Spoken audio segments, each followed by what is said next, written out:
Rekaman momen drone FPV yang dioperasikan oleh pasukan khusus Rusia memburu dan menghancurkan personel angkatan bersenjata Ukraina di wilayah Kharkiv.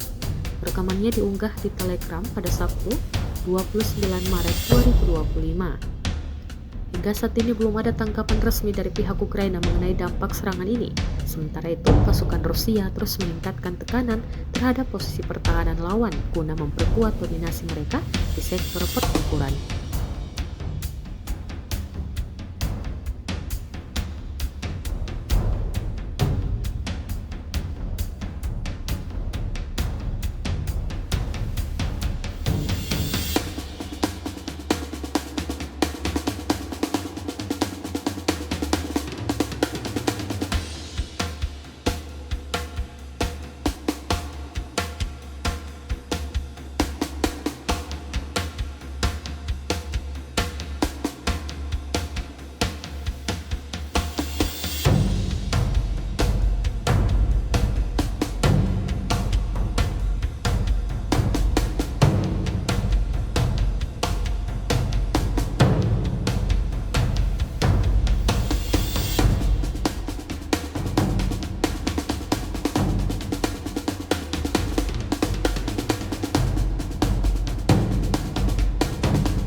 Download Tribun X sekarang, menghadirkan lokal menjadi Indonesia.